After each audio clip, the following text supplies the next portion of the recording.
10 o'clock.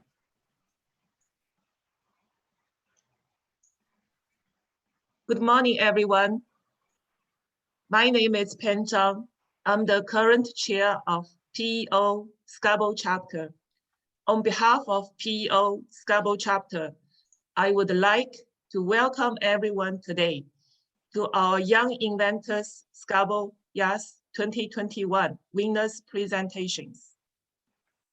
As the main students event in March, National Engineering Month's name, YIS event is a good opportunity for grade 5 to grade 8 students to share their creative products, devices, new ideas, innovative concepts, which can be used or maybe benefit in people's everyday life.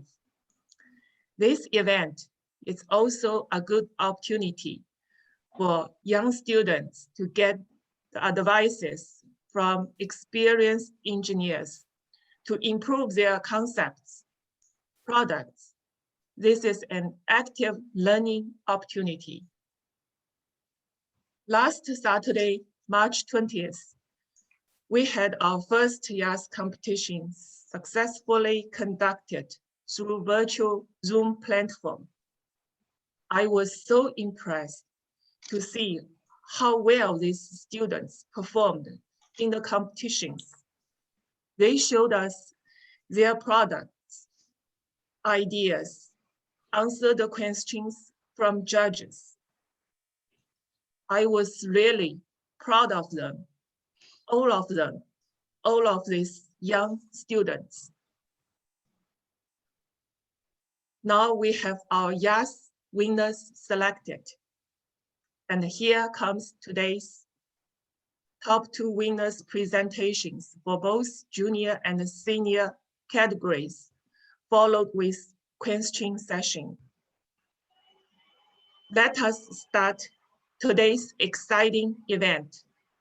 Let us enjoy this PEO Scarborough chapter highlighted session in National Engineering Month. Thank you all. Stay safe.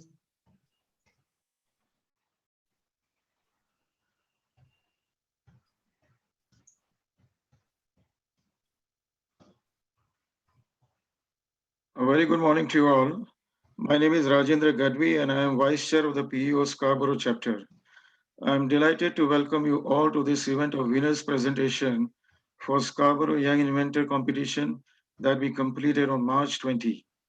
In the competition last Saturday, we saw very innovative ideas being conceptualized and presented by our young inventors. Today we'll call upon 4 winning presentations out of the 22 presentation and award them prizes.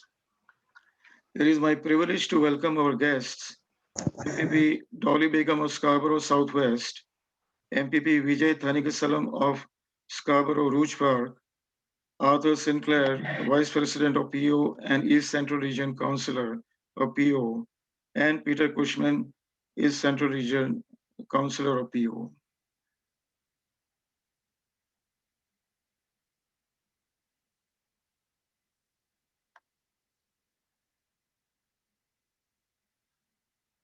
Sherry, has the guest joined?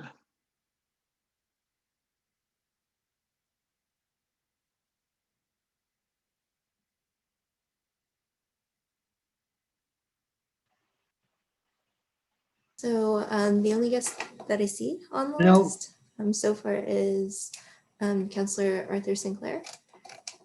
Okay, so. And the Vijay is here, right? Oh, MPP yes. Vijay. Yes. Okay. So, I would like to introduce MPP Vijay Thanikasalam. Hello. Good morning, Vijay. Hello. MPP Vijay Thanikasalam is an avid supporter of our programs. I welcome MPP Vijay Thanikasalam.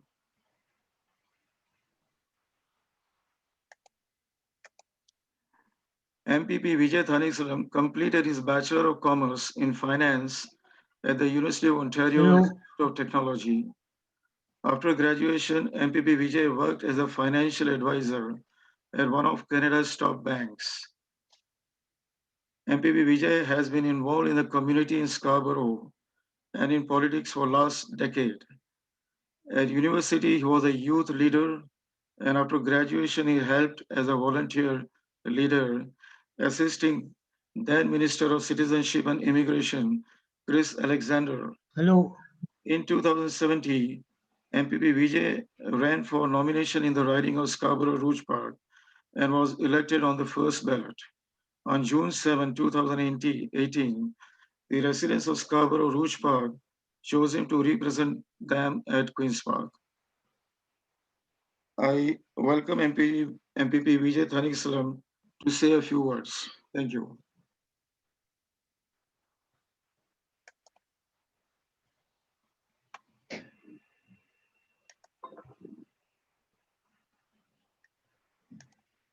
Hi, everyone. This is Saranya from MPP Thanigasalam's office. He's just joining. He should be here in the next 30 seconds to a minute. Thank you.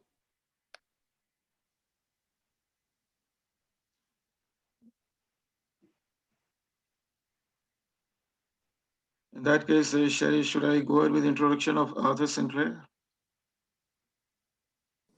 Yep, so maybe we can have the counselor speak, and then when the MPP joins, he can say a few words. You want me to jump in there?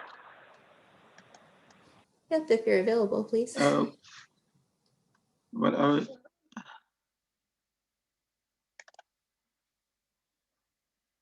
Rajendra, I would like to introduce Vice President of PEO and his Central Region Councillor, Arthur Sinclair.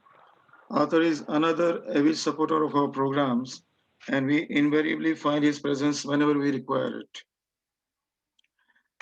Arthur Sinclair is a senior engineer with the City of Toronto. Before joining the City of Toronto, Arthur Sinclair was the engineer of record at a specialized sewer and water optimization consulting firm. He serves on the board of directors of the Ontario Professional Engineers Foundation for Education and is a member of the OSPI Infrastructure Task Force. From 2016 to 2018, he was chair of the East Toronto chapter of PEO. Arthur Sinclair has civil and electrical engineering degrees from the University of Ottawa. He is a member of the Canadian Society of Civil Engineers, Institute of Electrical and Electronics Engineers, and Municipal Engineers Association. I call upon Arthur to say a few words to our budding engineers.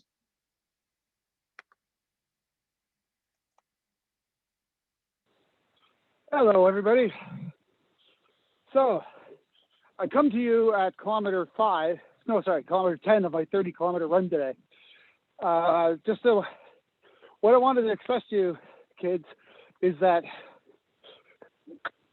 people underestimate what they can do in a year, and they overestimate what they can do in a week. So I'm super excited to be part of this and watch what you guys are up to, because I can tell you all have long goals. Stick to those goals, set those goals, and do little incremental steps to get there. And also, surround yourself with people that make you better. That over there, that's my running crew. They surround me, they make me better. So make sure to surround yourself with people to make you better. I want to thank the Scarborough chapter. Everybody is really lucky to be part of this. Scarborough chapter in the whole province of Ontario has the most educational outreach activities. And I really want to be grateful for our local MPPs for joining.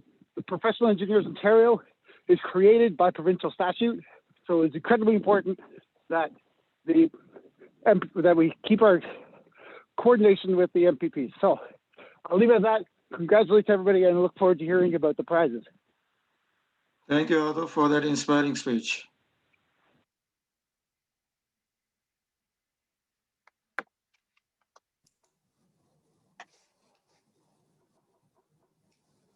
Perhaps we could welcome MPP Vijay if he's available at this time. Okay. So MPP Vijay MPP Vijay is waiting to be let in.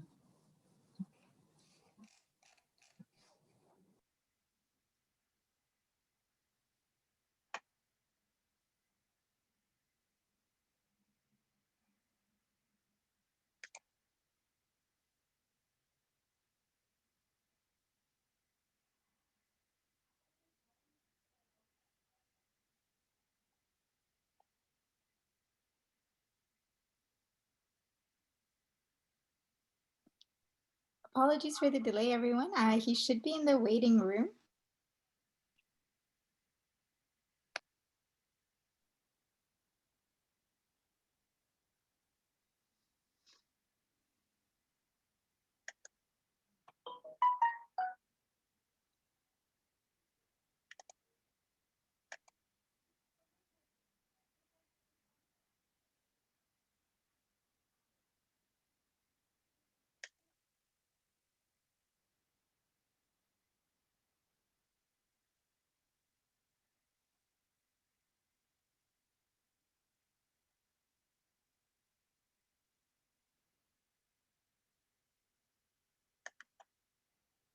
Rajendra, we also have Counselor Peter Cushman join us.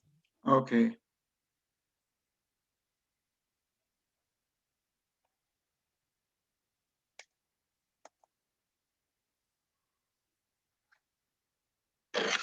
Next, I take the opportunity to introduce East Central Region Councillor Peter Cushman, who, like Arthur, is always eager to support us. Peter Cushman is a well-recognized professional engineer with 2 decades of practical experience in private industry. As a teacher, he has passed on his knowledge, educating the younger generation of engineers and technologists. He was the Vice President of Advocacy at the York Region Parents Association, Vice Chair of Mohandis Engineers and Architects, and Vice Chair of Alpha Plus, Digital Technology in Adult Education. On the board of Professional Engineers Ontario, York Chapter, Cushman collaboratively initiated a constructive and structured approach, creating a positive impact both on the public and greater engineering community. He is committed to contributing his political experience to PEO Council to defend professional self-regulation while preserving the public interest. Thank you, Peter. I request you to say some few words to our budding engineers. Thank you very much. First of all, I would like to thank Peng and the entire Scarborough chapter. You guys are always doing the best programs, and I always enjoy attending your programs.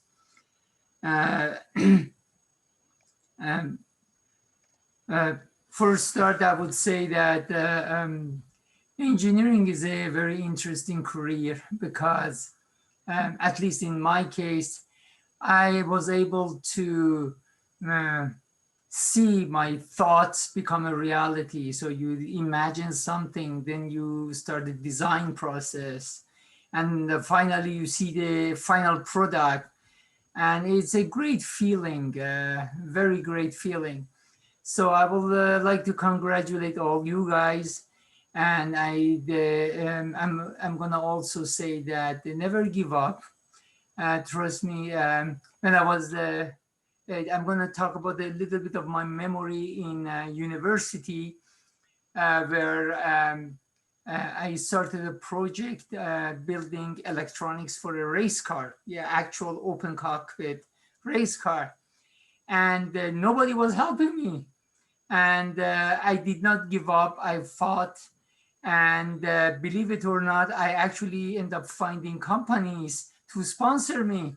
So I actually got paid by the companies and went back to my department and said, hey, I have money now to do this. And my professor looked at me and said, you know what, Peter, you're gonna go far. So I would tell the same to you guys, don't give up. Work on your dream and you will get there. This whole world we're living in is built on dreams. People dreamed it and then they built it. So go build something. Thank you. Thank you, Peter, for your encouraging words.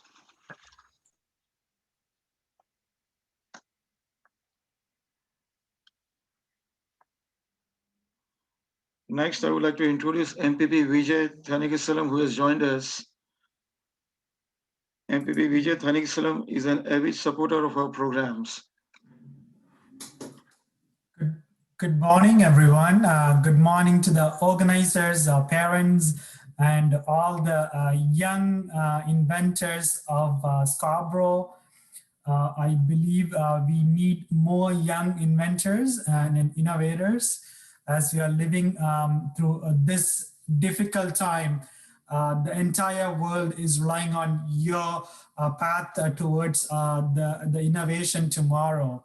As you all know, during this period, the digital growth has been accelerating in a high speed. So I want to congratulate the Professional Engineering Scarborough chapter leadership team for innovating this program to enrich and nurture young minds. So I came here, I was here the last week to start off the competition. And I'm truly excited to meet the winners today, the young inventors of Scarborough. So congratulations to all of you on this great competition. Like I said last week, this is an innovative program that pushes our children, our next generation of leaders, to think outside the traditional box. I encourage everyone who are listening to me, all the young people here, to continue on your journey and explore the fields of engineering and any other field that you are interested or curious about. Once again, I want to thank the team behind Scarborough, our professional engineers, for your leadership and connecting our children, next generation, with such innovative opportunities. Once again, it's great to be here, and I look forward to meeting you all in person once restrictions allowed us to do so. Thank you, and good luck to each and every one of you. Thank you. Thank you, MPP Vijay Thanikasalam, for your encouraging speech. It seems for some reason, MPP Dolly Begum has not been able to join us. Yeah, if she's able to join, we'll try to get her in, but thank you very much, MPP and counselors.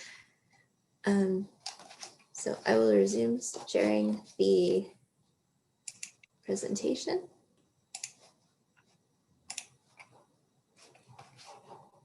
So we're already partway through our agenda. Next up is not so fun part. I'm just going to go over some contest procedures, rules, and a briefing. But then we're going to hear from some of our contestants from last week. We're going to hear from Asha Navora about her project Mother's Touch. Following that, we're going to hear from Sarah Hassan about her cable organizer. I'm very excited about that. We're going to hear about the Smicky Stick from Sahara and the tracking shoe by Prajan. Following that, at around 11:40, we're going to go over the winner announcements and have a thank you note from our project manager. And then we should all be inspired and ready for lunch. So our presentation format is a little bit different from our event last week. For any of you who have attended, we've got 4 presentations from the top junior and top senior inventors. They will have 7 minutes to present today. I know last week we had them a little bit rushed at 4 to 5 minutes per presentation. Following their presentations, they will have a 13-minute discussion period. So that's where most of you come in. We're actually looking for some questions to ask our young inventors. So we're welcoming all of you to enter any questions that you have for our inventors and innovators through the Zoom chat function. I will show you how to do that shortly. And if you have any problems, you can also address them through the same function. All the questions have to be related to the inventors' presentations, and only those selected questions will be posed by our moderator. The participants will have up to about a minute to respond to each question. And today, our discussion will be moderated by Dr. Tanvir. Dr. Tanvir is a member of the Professional Engineers of Ontario chapter in Scarborough. He acquired his doctorate from the University of Cambridge in the UK, and he's currently a research fellow in civil and mineral engineering at the University of Toronto and a senior lecturer in civil engineering at the University of the West of England, Bristol in the UK. So now I'm going to go over how to Zoom, and I'm sure all of us have become very familiar, perhaps more familiar than we wanted to be with the Zoom platform, but just to review, some of the basics. I'm going to take 2 more minutes. So this is important. So when you are speaking, or when you are not speaking, sorry, we ask you to mute yourselves. We seem to not be having too much trouble with video, but we ask you to stay muted so we can hear the speaker clearly and without interruptions. And you can do that by clicking on the bottom left-hand corner of your screen. There's a little microphone. I'm sorry about that, I'm getting a phone call. You can also start and stop your video by clicking on the button beside that little microphone where it says start and stop video. Then the chat function can be accessed through that little chat box at the bottom of the screen. If you click on that, it will open up a chat menu where you can enter text. You can address that to various people, such as everyone, which is the default setting, or a particular host, or a member of the meeting today.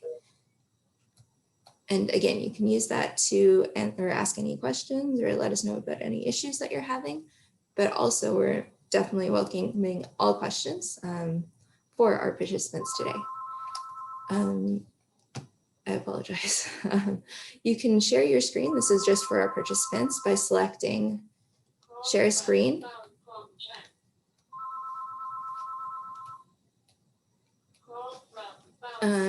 Select the screen that you want to share, click share. After you're done sharing, hit stop share. And not right now, but hopefully just shortly before noon, we're going to have to ask you to unfortunately leave the meeting. And you can do that by hitting the red button at the bottom right-hand corner of your screen. And that's all for me for the moment. Now I'm actually going to invite Ashna. It seems that MPP Dolly Begum has joined. Oh, sorry, Ashna. We're going to ask you to hold off for just a minute more. Rajendra, would you like to introduce MPP Dolly Begum? Okay. I thank MPP Dolly Begum for gracing this event. MPP Dolly Begum is the Ontario NDP Member of Provincial Parliament for Scarborough Southwest. She is the former co-chair of the Scarborough Health Coalition and vice chair of Warden Woods Community Center, where she worked hard to make lives better for the people of Scarborough. MPP Dolly Begum is a graduate of the University of Toronto and has a master's in development, administration, and planning from University College London. She was elected to the Ontario legislature in June 2018 and is the first Canadian of Bangladeshi origin to hold elected office at any level in Canada. At Queen's Park, MPP Dolly Begum is a member of the Standing Committee on Social Policy and is the official opposition critic for early learning and childcare. I call upon MPP Dolly Begum to say a few words to our young inventors. Thank you so much. Thank you for that introduction. It's so nice to see so many faces after so long. Let me just say that. It's been so long. Good morning, everyone. A big congratulations to all the winners and all the participants. I'm seeing a lot of familiar faces. Rajendra, Khaled Chaudhary, Assalamu alaikum. Good morning, everyone. It's honestly, I had to join the event because I said, last time we were all in person, I was getting to experiment with some of the inventions and just learning from the young ones about how they came about and myself actually learning what a lot of these things work. And it's just I think a sad reality that we're not able to do this in person. But I also want to thank all of you for coming together and doing this virtually because it's so important. To all of you young inventors, let me say how proud I am of all of you for the work that you do, for your talent, for being so brilliant and coming together virtually to celebrate this because it's so important. I do have to say that my credit portfolio changed from childcare to now immigration services, citizenship, and foreign credential recognition. And I know a lot of folks that's part of the professional engineers will understand the importance of foreign credential recognitions and what it means for a lot of people in our community who have amazing talent and amazing skills, but don't have the ability to come and practice in Toronto, in Canada. So I would love to work with the professional engineers of Ontario and your members to see if there is anything that you would recommend for me and how I can better serve and make sure that we come up with better policies to help Ontarians who have come from different parts of the world and are looking to practice in their field. Once again, I won't take too long. I just wanted to say congratulations to the young inventors. And I see my colleague, MPP Vijay Thanigasalam, also here. We're very proud to serve the amazing ridings in Scarborough, and always an honor to join all of you in events. And I'm really praying that soon I will be able to join you all in person. Thank you so much and have a wonderful morning. Thank you, MPP, for your speech.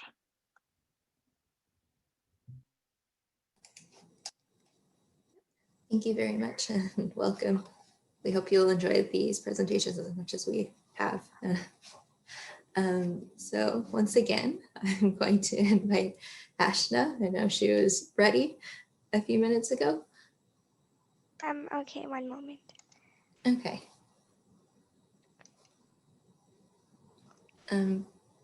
Perhaps we can spotlight Ashna.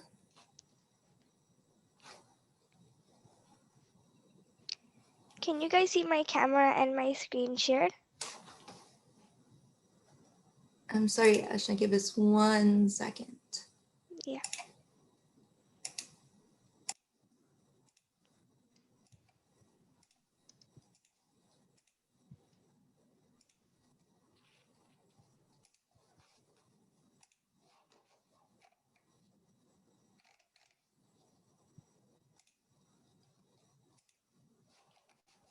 Yep, we're Okay. good to go. Okay.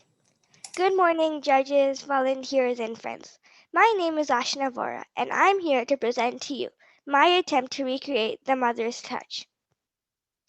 In this presentation, I would be covering some details about myself, the problem I saw which got me thinking for a solution, my proposed invention called the mother's touch, structural details about my product along with its features and functions, engineering principles at use, and at the end, I would be keen to answer and address any questions or concerns that you may have. To start with, my name is Asha Navora, and I am a student of the Satyasai School of Toronto studying grade 5.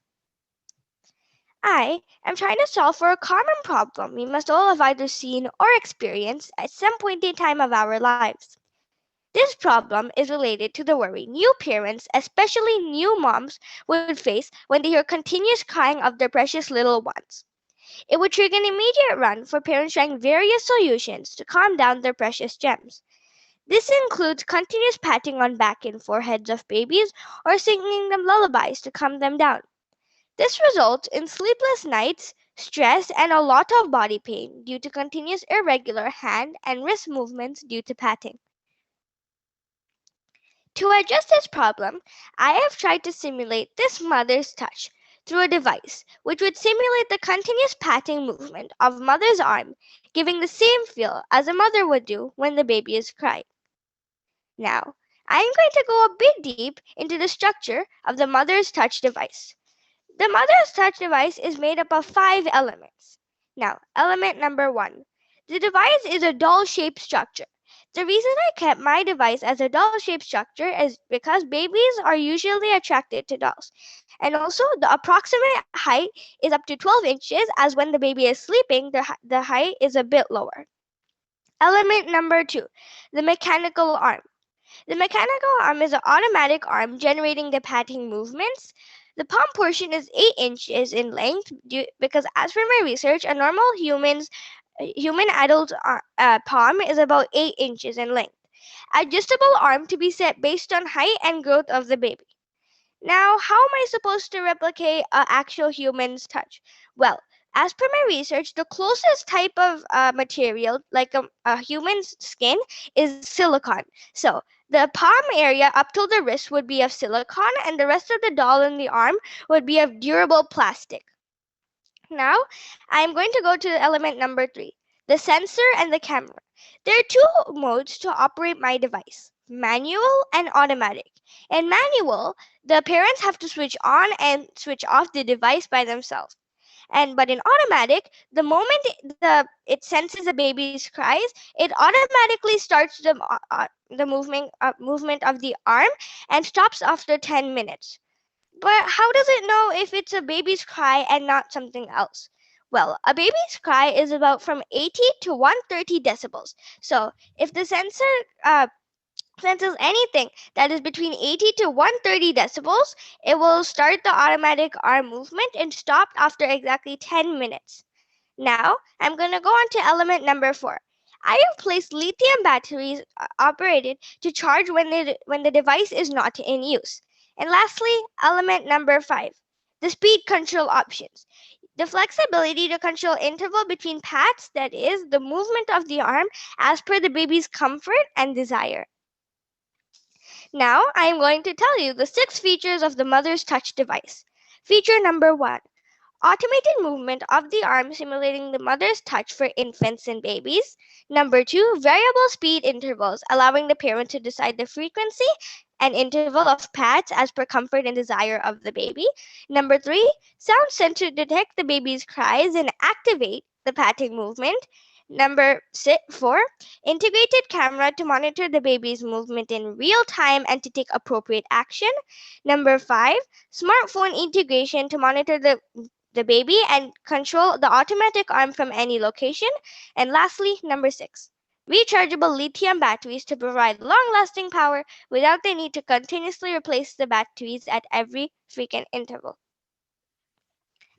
Now, I'm going to go on to the engineering principles that are used.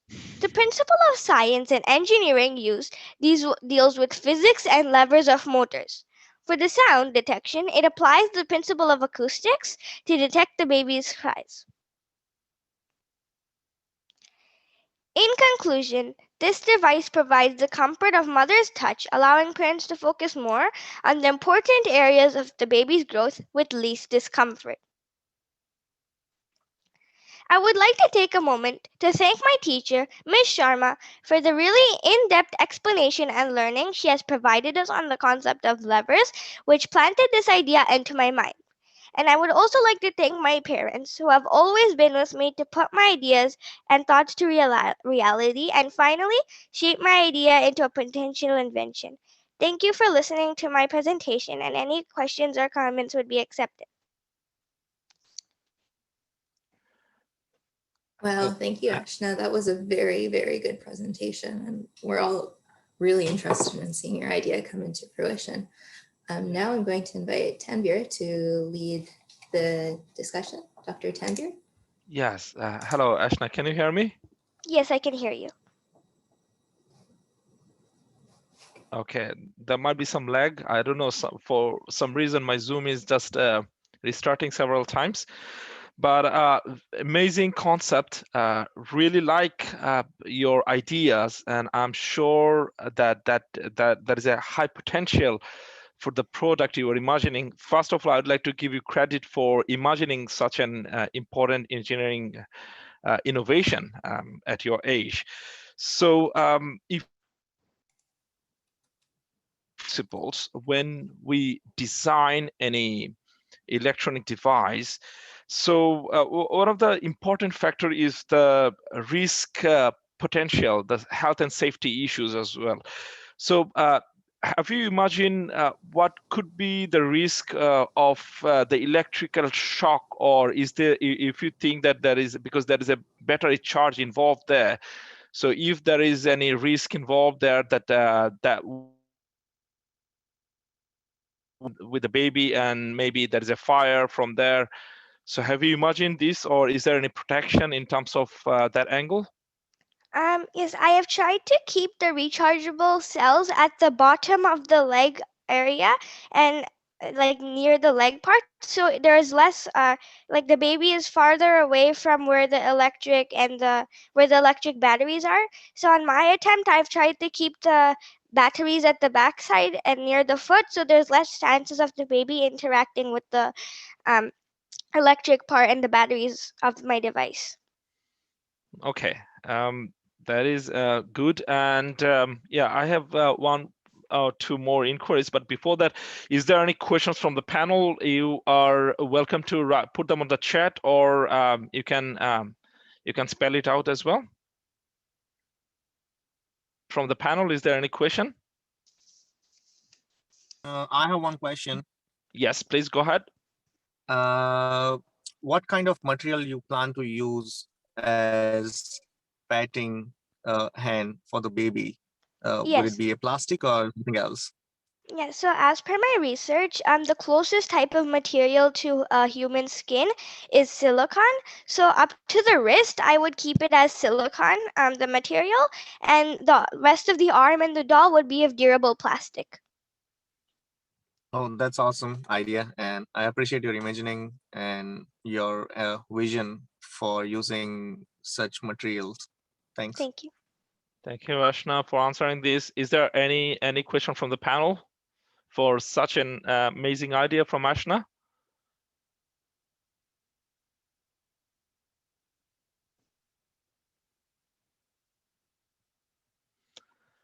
So while the panel are been thinking of it, you can put your question anytime on the chat box, or you just say it. Then Ashna will be happy to answer it. Meanwhile, I have another question just to keep the ball rolling. So Ashna, can you tell me what should be the base setup to simulate the mother's touch? So there are different principles in engineering that we understand. So what would be So I think in this side for the levers for the mechanical engineering with the usage of levers to generate the movement of the arm. So I think it would be motors to generate the continuous repetitive movement of the arms.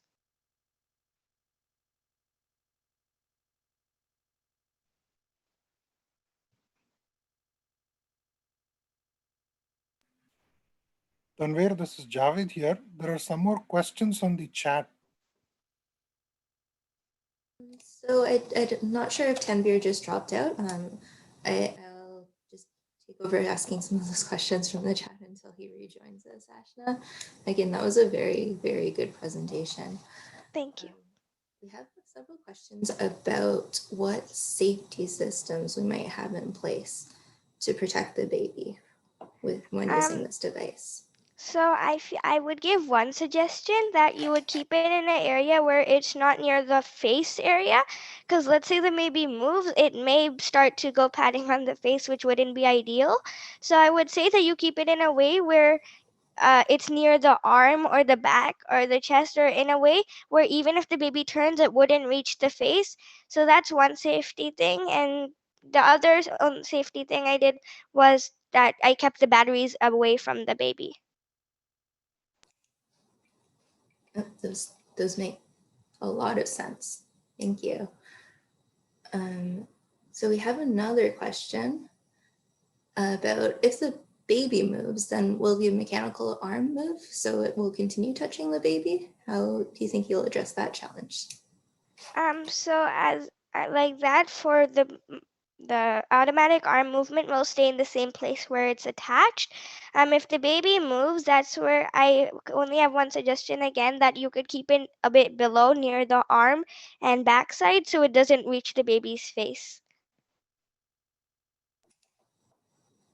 Okay. Do you think you'd have a way to monitor the location of the baby while using the device? Like see how the baby is doing, or how to monitor if everything's going right. Then we have the live view from the sensor, where the sensor, which is near the bottom, it senses what the baby is doing, and wherever the parents are from, wherever they are, they can just see the live view to see if everything's going well.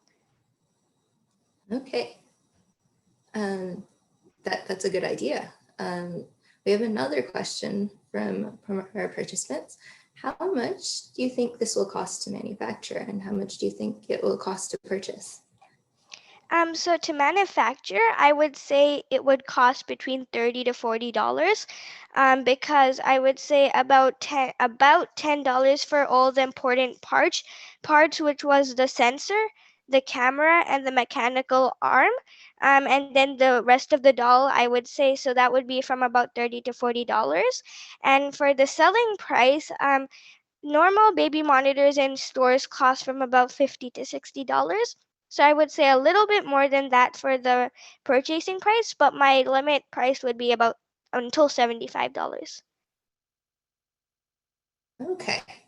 So you're going to make sure you have some room for your profits in there too, right? Okay, so you mentioned other baby monitors. Do you know of any, so obviously those baby monitors might be an alternative to your device.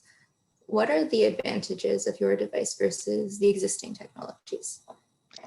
So normal baby monitors, they provide live view, but my device, it starts automatic arm movement, which just like a baby monitor, you can sit from any location and watch how the baby's doing, but it's like one step before you, it already starts the automatic patting movement, so you don't have to get up. You can just see if everything's going right with the integrated sensor and camera.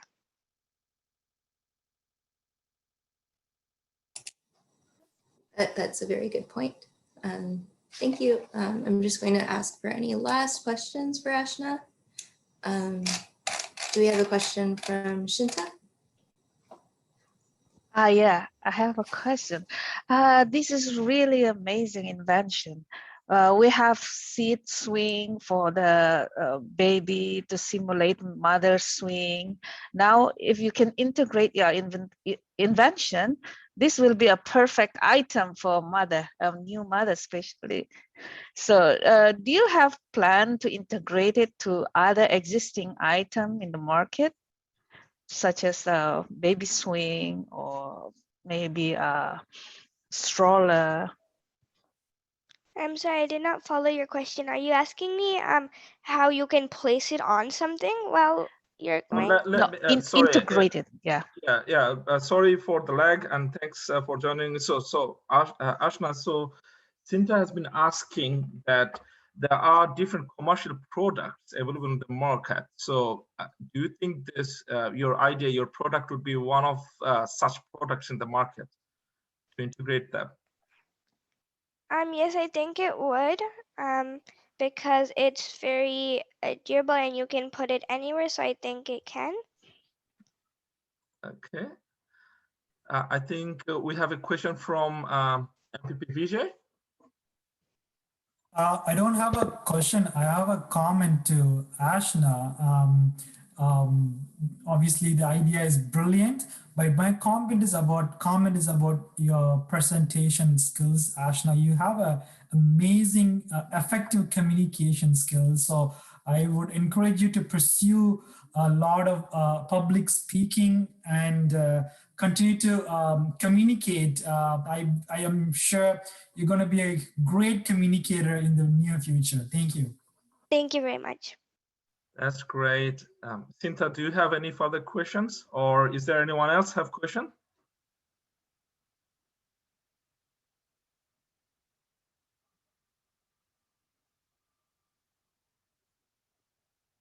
So Ashna, let's discuss a bit more while others think of question. Imagine a baby sleeping with the product toy that you have designed, yeah. And think about the comfortability of the baby, but and it gives the vibration, and it started to give the vibration, but you don't know that this is the desirable comfort level of the baby or not, and mom is in deep sleep. So is there any concept that if the sensor system can sense anything, that if there is too much vibration from the baby, and the toy will automatically shut down itself just to be on the safe side? So Yes, so I would say that after it detects, when it detects the baby's cries, then it'd stay up for 10 minutes and then it would turn off. Okay. All right. Okay. All right. Okay. So I think that has to be our last question. As much as we do like hearing about your idea right now, we have to hear about some other very exciting ideas. Yeah. So thank you very, very much, Ashna. And I'm sure you have a very long order list just from our presentation today. So we're looking forward to seeing your product on the market. Thank you very much. So Well done. Yeah. Now I'd like to invite Sarah Hassan, to tell us about her cable organizer. Okay, can you hear me? Yep, I can hear you. Are you going to be sharing anything today? Yes, I will. A moment.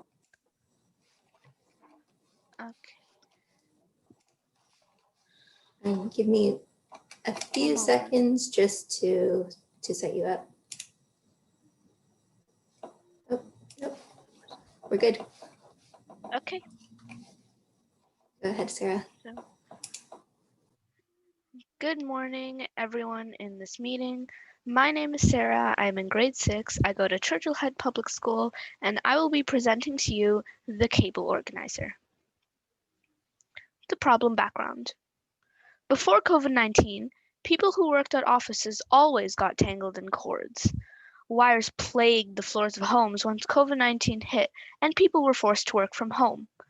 I got to witness firsthand the troubles of trying to get your feet and chairs through the mess of cables at home. This is a big problem because people waste seconds trying to figure out which cord is which and wasting valuable working time. Now, those seconds may not seem like a lot, but seconds can turn into minutes, hours, and then days of lost productivity, all because of disorganization. It is also a safety hazard because people can trip over cables and get hurt. Another thing is that aesthetically, it does not look very nice. A mess of wires and cables can really make a room seem that much more dirty and disorganized. But I have come up with a solution concept, a cable organizer, which will work to neaten up this mess. The solution concept. The cable organizer is an inexpensive, small, and reliable tool for organizing those pesky cables. The cable organizer can be made out of any material, but for simplicity, I will explain using the material of wood. First, you take a block of wood. Any size will do, but for the best results, make your depth 1 centimeter more than the diameter of your cables. I will be going more into detail about the dimensions later. After you have your wood, groove down the entire width of your block, but make sure that it is on the edge. Make sure to make the grooves 2 centimeters apart. Then you can make however many grooves you want, and then you can attach it to a wall or anywhere really. Afterwards, you are done. Then you can put your wires into the holes and label them with tape. People can make this at home with recycled materials like extra wood, plastic, or even styrofoam. And these are the dimensions. The depth is 1.5 centimeters, the length is 18 centimeters, the width is 12 centimeters, the groove diameter is 0.5 centimeters, and the width of the groove is 1 centimeter. This is my hand-drawn design concept with all the dimensions on it. And this is the 3D design concept that I made using MS Paint 3D. The engineering process. The first thing that I had to do was to define a need. This means that I have to decide what I wanted my invention to do. I decided to have my invention organize cables and wires for the reasons stated previously. Then I had to do background research to find out if it already existed. And if it did, then I would be making improvements on it. I did some research and looked at lots and lots of images to try and see if I could collage it all together and make my own invention off of what already existed. Afterwards, I had to establish a design criteria. This means that I had to come up with some sort of criteria for my invention. I came up with this list of requirements. It had to be lightweight, relatively small, portable, easily manufacturable, cheap, reliable, practical, and it can be a DIY, which means do it yourself, or commercially manufactured. Then I had to come up with preliminary designs. This means that I had to come up with sketches and measurements of how my invention was going to look like. After that was done, I picked the one that met the criteria the best and moved on. Then I had to build and test a prototype, but I have not built it yet. The engineering methods. I used 3 engineering principles to make my concept invention. The first one was physics, the way the invention will work. The second one was math, which I used to determine the size and dimensions.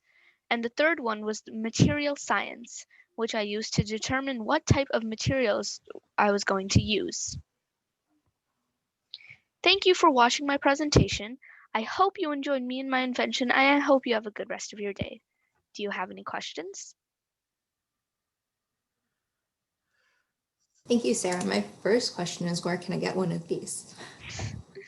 Or maybe 4. I have a lot of cables, so I feel that pain. That's a really good idea and need to address that a lot of us, I think, are feeling right now. I'm going to invite Dr. Tanvir to lead our discussion and ask you some questions about your very exciting invention.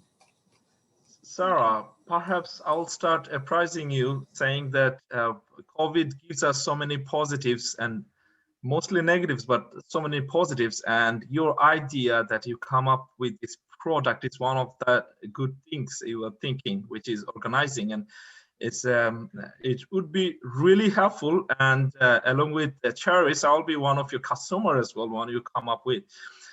But let's look into some of your engineering principles that you have been thinking about. So you mentioned wood products, which would be quite nice, considering the fact that woods are lightweight and electrical insulator. But there would be some issue for, again, going back to this electrical insulation, but there would be some electrical shock if there is anything and fire coming up of it. So perhaps polymers could be a good choice as well. So can you enlighten us in terms of the properties, why you think the wood would be nice, or if it is polymer, then which types of polymer you think would be suitable for your products in terms of thermal resistance and electrical insulations? Okay, thank you very much. So I decided to explain using the material of wood because I thought it would be very simple to explain with, and also because it is an electrical insulator.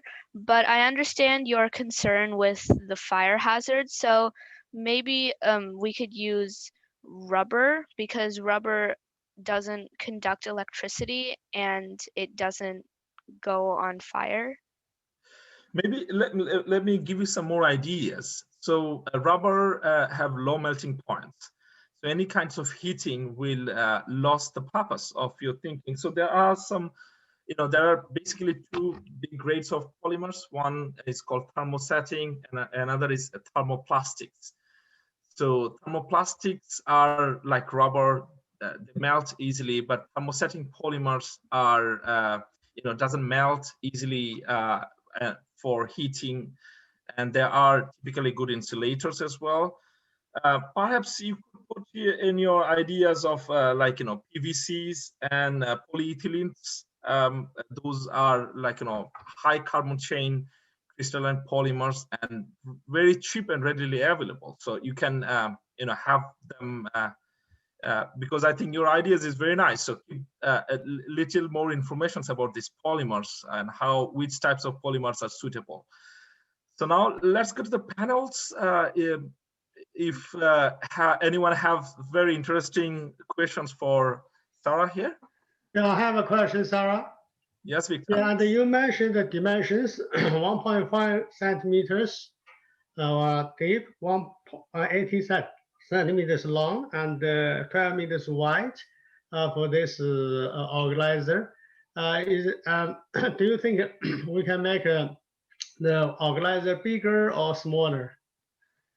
Yes, thank you very much. So I do think that we can make the organizer bigger or smaller. It can be any size that you find necessary.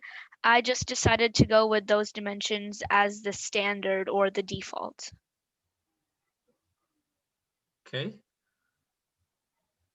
So can you, just to enlighten Victor's questions, can you give us any assumptions for your default standards that you come up with? I'm sorry, can you repeat the question? Can you tell us the assumptions that you decided to come up with this default standard? Okay, so the assumptions that I made was that maybe if we were to organize 6 cables, right, then we would need a 2 centimeter gap in between them to allow space for any USB cartridge part. Like for example, this part of the right. cable, Mm-hmm. we would have to allow space for that. So since there were 6 centimeters, there were probably going to be just 1 centimeter on the side, and I added up all the lengths and got 18 centimeters. So I just assumed that we would have to organize 6 cables, but you can make the dimensions to organize however many cables you need. Okay, very nice assumptions. Well done, Sarah. Thank you. Is there more questions? Yes, I have another question. Yes, Victor, and, please. Yeah, so and sorry, this is a great idea, and help people to organize the cable.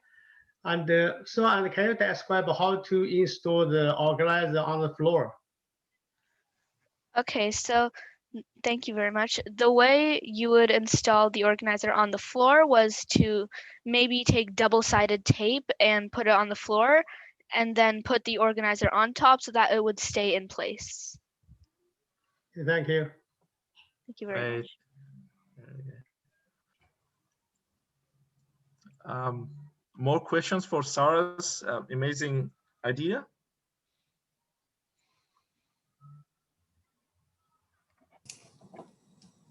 I just have a question about how your product will be differentiated by the competitors in the market. Okay, so thank you very much. I think that my invention is different from the market because the ones in the market are usually not made in Canada. I found that they were usually made somewhere in the USA or China or somewhere around there. So I could create a Canadian-made invention, and it would also sell for cheaper. And it is also not the same design, because the designs that I found on the internet, they were a little complicated and there were lots of parts. My invention, it is a lot cheaper, selling for only $10, whereas the ones on the internet and ones that are already in store sell for maybe $20, $30. And you can also make it at home, reducing the cost even more. Okay, all right, very nice answer. So who is the next question, please? And I think one more thing for Sherry's inquiry. Sarah, can you give them some ideas about the costing of your product? How much would be the cost? Okay, so thank you very much. I think the cost would be around $10 because you don't need that many materials to make it. And it's only one type of material. It could be wood or, as you mentioned previously, polyethylenes. So it would be around $10. Fantastic. Yeah, you can, Sarah, you can have your prototypes as well. That are in the library. There are 3D printers for the children as well. So you can maybe spend some more time when the libraries are open, and you can have a prototype design of your, because you have the dimensions and everything ready. you can have a go, and perhaps that would be, once your prototypes are there, and then it could be moved forward faster as well. So who is the next question?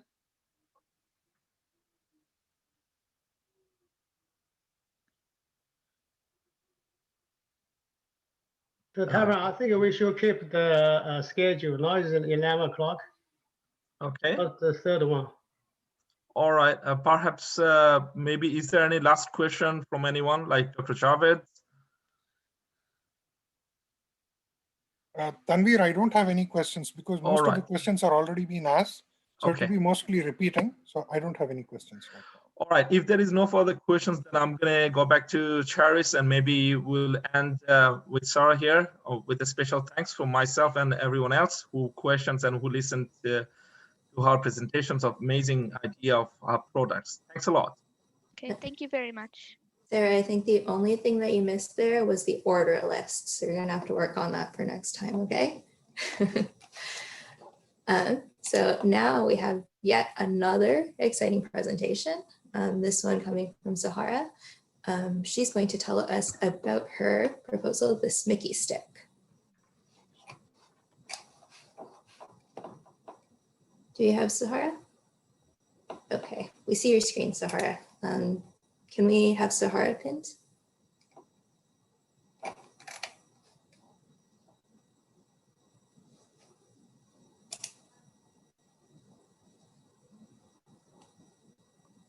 Hi everyone, my name is Sahara.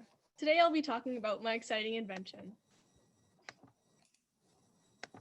It's called the Smicky Stick. Today I'll be going over 4 categories. What is the Smicky Stick, the physical model and engineering, the benefits, and lastly my marketing strategy.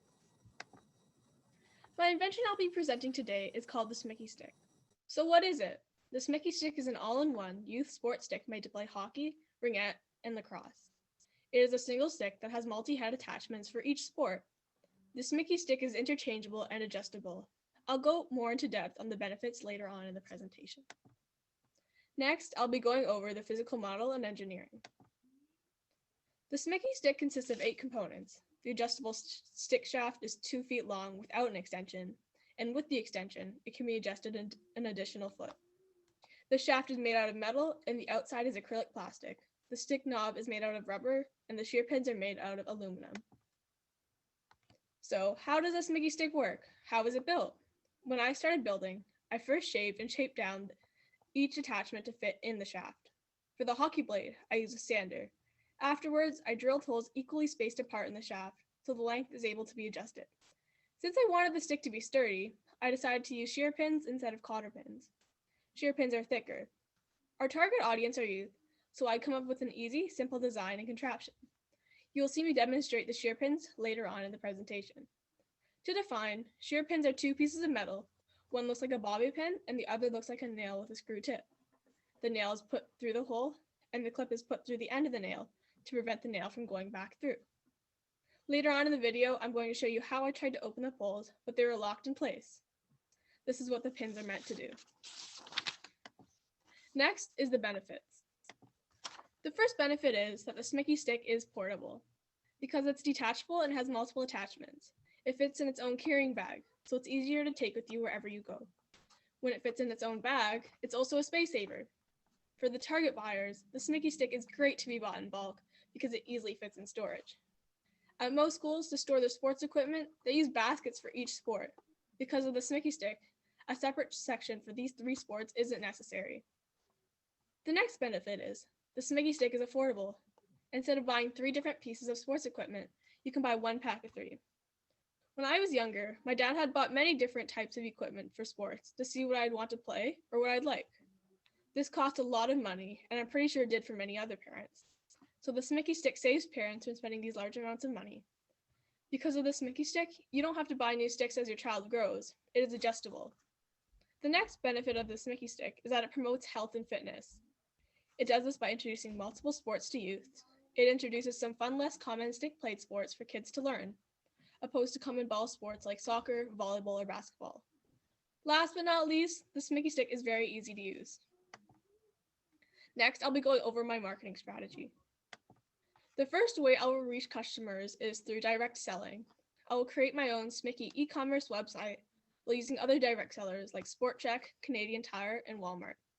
As I sell directly, I will also sell indirectly using websites like Amazon, eBay. This is important because the consumer shift to online shopping. Email communications to school boards, small shops will be critical as they're included on my target list of buyers.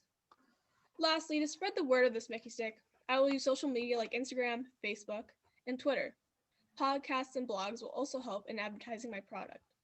In the next slide, there is a demonstration video that shows how to adjust the stick and how to add the attachments.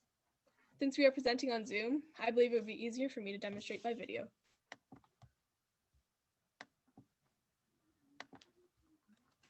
Hi everyone, my name is Sahara, and today I'll be going over how to use the Smicky Stick. First, here's the Smicky Stick bag, where everything perfectly fits into. Next, I will be going over how to adjust the stick. So as you can see, I'm lining up the holes in the stick, the right hole for me. So I'll be putting the shear pin through, and then I will take the pin and put it right through the hole. And as you can see, it's locked in. Next, I'll be going over adding the attachments on. So again, I will line up the holes, put my pin through, and lastly, put my clip on the back. And as you can see, it's completely locked in, and you're ready. Next, I'll be demonstrating the ring out attachment. So you put it right in your hole. Again, line it up, put your pin right through, and put your clip over. Next, I'll be putting on the hockey blade. So again, you line up your holes, put your pin right through, take your clip, put it right on top. Last but not least, we have to take the attachment off. So to do that, we easily pull the clip off and take the pin out. And easily pull the attachment out. Now you can put any attachment on you like. So remember, if you want an affordable, easy to use, space-saving piece of sports equipment that promotes good health and exercise, Smicky Stick is for you.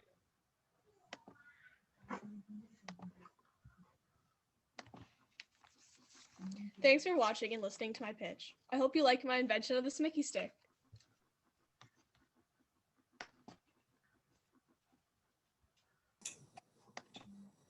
I certainly do. I think we're all very excited to get outside very shortly as the weather's improving, and that could be one thing that we can definitely do, or several things actually. So I'm going to invite Dr. Tanvir again to lead our discussion. Yes, Sahara, very nice ideas. I can already thinking to buy that for my son to start with. Why not? So many things, 3 things in a go, or maybe there could be more potential in future as well. So I really, appreciate your innovative ideas to start with. My question in a panel and go to the panel, but let's discuss some engineering topics and ideas. Your thought process behind what you're doing. So, can you tell me some fundamental engineering behind your conceptual equipment arrangement? For example, have we measured how much strength the shear pins can carry, or because that for hockey and other sports you'll be needing some strength. The pin is very key because this is joining the head with the stick. So have you measured how much strength it can carry or anything like that? Well, actually, with my brother in the backyard, I played for about an hour and a half of hockey. Well, the Smicky Stick is actually for ball hockey and street hockey, not ice hockey. And it was very sturdy when I used it, so it lasted the whole time. It's very important that you can measure. There are engineering calculations to measure the strength of the materials. And when you will be thinking of commercially, putting it forwards, that is a the point that you have to measure that this is the pin has this strength. Let's go to the materials that I've seen in your presentation. You come up with the pin material is aluminum. Yes. Can you tell me why aluminum? Why not steel? Well, actually, I was looking around the house for materials to secure the poles together. I came across shear pins because they were secure, sturdy, and easy to use. They said they were in snow blowers to stop the blade from coming out, so I took ours out, and I thought if these pins can hold the snowblower, they must work very well to hold the attachments on. And so for this project, I used what I had around the house. So aluminum shear pins were the ones I had. Just because you are looking for mass production, so 2 points need to be considered in terms of materials properties. If we go more into engineering part, just sharing ideas. Steels are more tougher materials than aluminum. So in terms of their service, as I was talking about, because it's in joint, you see lots of stroke will going to be happening. Kids will be playing with your product. So you will be rather prefer steel over aluminum on that. And number two, in terms of the sustainability, the aluminum productions produce more carbon dioxide in the atmosphere because it's more, in terms of the productions of the aluminum, it produces at least 4 times more carbon dioxide compared to the steel products. So in terms of that as well, so you have to think on that angle as well. Some ideas. Let's go to the panels. Anyone please start asking the questions. You can leave them on the chat box, or feel free to ask the question to Sahara for her amazing idea. Yes, Sahara, yeah, I have a question. Yes, Victor, go ahead. This is a great invention. And about how much do you think the cost for make one and the Smicky Stick, and also how much do you think it can sell? So good question. Well, making it at home, all the materials costed $15 in total for the whole pack. And I would probably sell it from $25 to $35 in store. Okay, 25. All right. There are some more questions coming in the chat box as well. If we see, I think Peter Kushman has been asking. He was appraising your presentations again. Great idea. And his question is does it have the height adjustable? Like no. Yes, it does have the adjustable height. It's because for when children grow, they don't have to buy new sticks, so they can use the same stick. Okay. All right. Okay. Can I ask a question? Yes, go ahead. Yeah, so speaking as somebody who's broken an awful lot of toys, can I ask, and also knowing that engineering in a lot of fundamental ways is the study of failure mode, can I ask you where, if you were to do a complete prototype, where would you put the engineered failure in this so that you could keep it modular, and so if a piece broke, you could then just swap it out for another one without destroying the whole unit?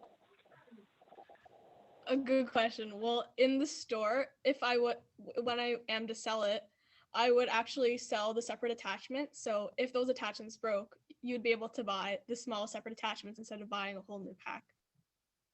Good idea. Good idea. So one more question's coming as well. So great invention again. So is Dijesh, I think, is Dijesh Bora. So is this product adaptable for golf sport? Well, right now I only have the 3 attachments for hockey, lacrosse, and ringette, which I chose because they're all Canadian sports and all sports I love, and I want other youth to learn them too because they're really fun to play. So you can see some ideas also coming, Sahara, from the question. So you can see the potential of your ideas could be even going golf sports, even could be onto some other sports as well. So I'm welcoming more questions. Hi, Sahara, this is Javid here. How are you doing? I'm good, thank you. Yeah, I have the same question regarding the safety of the shear pin. So what kind of safety measures have you incorporated in it? Because when we are using force, the shear pin should not fly away.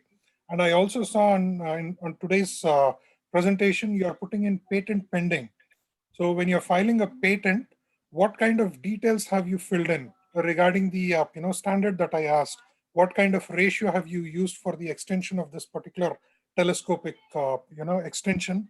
So what is the ratio? In the sense, if this particular stick is 1 meter length, so how much extension can you have regarding the stability of this particular stick? So in short, what is the safety features that you have incorporated for Shear Pin, and what is the standard that you have used to design this particular stick? So for the shear pins, I've actually bought shorter shear pins because I noticed they did stick out, and safety is our #1 priority. So I found shorter ones. I'd also be looking to use other mechanisms like a push-in button, which is easier for children to use. And in terms of the standard and the patent, I filed a patent with my dad. So right now it's pending. And so, yeah, so when it's extended, it goes 2 feet. So in total, it'd be 4 feet when it's extended. Okay. Okay, thank you. That's a very good question from Dr. Javed. So Sahara, one more curiosity I had, because you are adding the head with the shift and there is a pin going on. So that might be some obliqueness, because there could be some torsion when, for example, you are hitting the ball or something. So do you come up with this thing that how can you make it rigid, for example, giving any rubber part in both ends so that they are kind of more less in kind of movement between the joint or something? Oh yeah, that would be a good idea, because there are 2 shear pins, and I'd want to add some to make it more sturdy. Okay. I'm welcoming more questions. You can please type in the questions on the chat box, or you are happy to just state your question.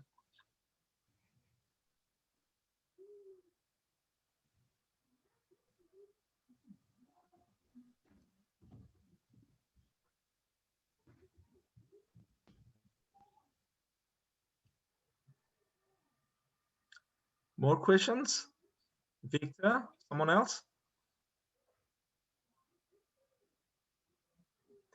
Okay, there are some questions for marketing side, Sahara.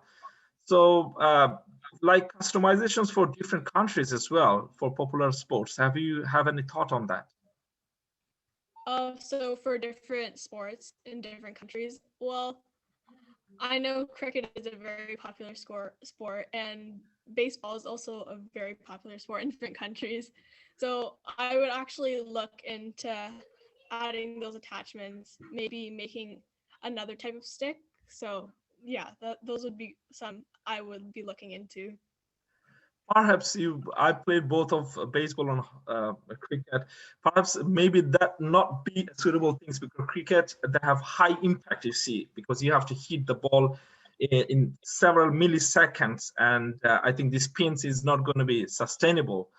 But of course, these questions come in, so you could think for other sports as well. But yes, so. This is while this is very nice products, in terms of if you go in mass production, because you are talking about commercializing and going to the market. So if you go in mass production, so do you have any plan how you do that, or? So yeah, so first I would file the patent. So while that is like patent pending, I would speak to a few prototype manufacturers to get their opinions on improving my product in terms of material and figuring out the cost. And then I'd look towards building an e-commerce website, and I'd also give some thought on how I'd package it, like what I'd put in the pack when people buy it, maybe 2 sticks or 1 stick. Okay, Sahara. So there will be one last questions. I'll be asking the last questions, but I will end up saying that if you open any industry, let me know. I will join your company, okay? But is there any last questions from our audience?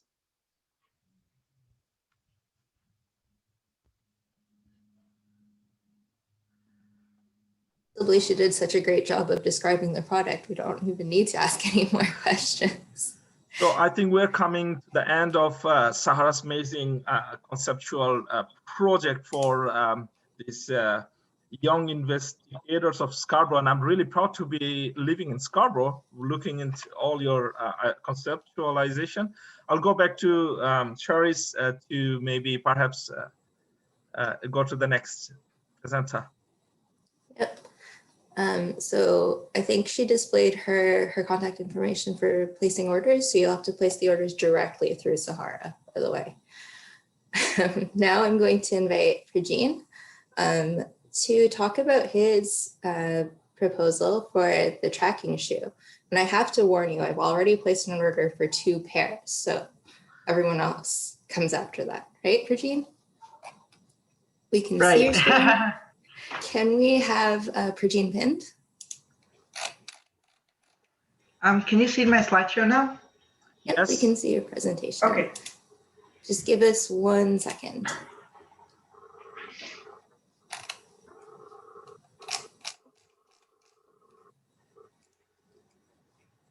Okay, go ahead, Prajan. Good morning, everyone. My name is Prajan, and I'm from Thomas Wells, and I'm in grade 7. Today, I have a concept of a tracking shoe that will keep your loved ones and you safe.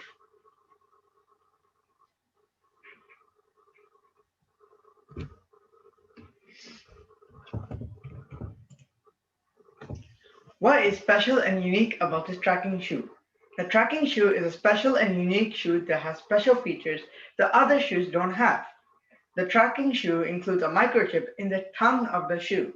This will allow people to track their loved ones when they are lost or need of help. This microchip is connected to an app on your phone.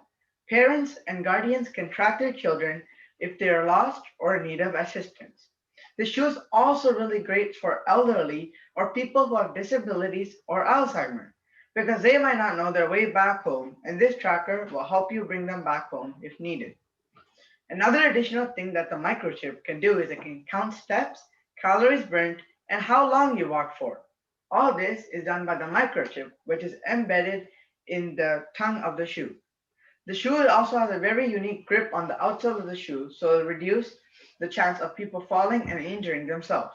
The shoe is very comfortable compared to many other shoes. The insole is made of soft memory foam, and it's also padded lining to make it more comfortable. This is what makes this shoe special. Now let's talk about the shoe. There's padded lining that is made out of silk. The shoe is really designed to hold your feet in place. There's a tracker in the tongue of the shoe, so the tracker is water resistant. So if you walk in a puddle, your tracker will be fine and it won't be damaged. And I put the tracker in the tongue because it's a less pressure point and the tracker won't be damaged. There's Paracord Laces, which is the world's strongest laces. The shoe is made out of breathable polyester, so your feet will breathe and it will be fresh instead of sweating. There's memory foam, which has an insole, and there's a strong grip.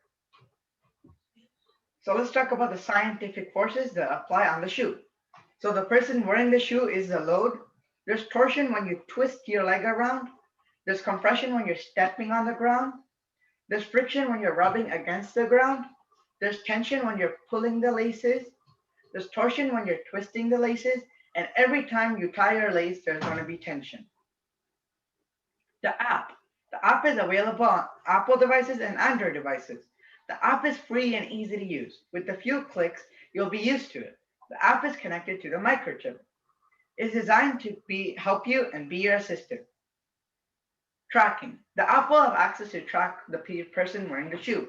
On the app, you can set a certain radius of where they should be. And if they go past the radius, you'll get an instant notification on your phone letting you know. On the app, you can use a map to find where they are. This is especially helpful for children and old people. The moving red dot is where they are, and the green dot is where you are. This is how the app tracks the person wearing the shoe. Stats. The app will show your stats of the day. It will show how many steps you have walked, how long you walked, and how many calories you burned. All this is done through the app. It uses information from the microchip. It is really good to know your stats of you or your loved ones so you can stay fit and healthy during this pandemic. Marketing. Amazon, eBay, SportCheck, Foot Locker, and Global Shoes are big companies that I'd like to sell my shoe on. How will this microchip last long? There's a charger that is sold separately along with the shoe. This shoe charger can be used with any shoe size, so you do not have to buy multiple chargers. All you have to do is place the shoe on the charger with the microchip on the charger so it will charge overnight. The microchip will last for a month and then you'll have to charge it once again. My shoe is recyclable, reusable, or biodegradable. My shoe is recyclable because it is made up of reused materials. Some of the reused materials are rubber, fabric of the shoe, and also the memory foam. Using reused materials can be really helpful for our environment. Paracord laces are also biodegradable materials, which is why I use paracord laces. After the shoe is done being used, you can donate the materials back so we can use the same materials to make our shoes that look brand new. What inspired me of thinking of this idea?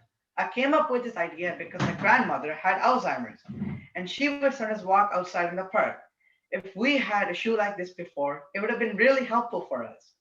This shoe is a great way to find your loved ones when they are lost or in need of help. Thank you. Does anyone have any questions now? Thank you, Prajan. That is a very good idea. And again, I want 2 pairs to make sure it's at the top of your list.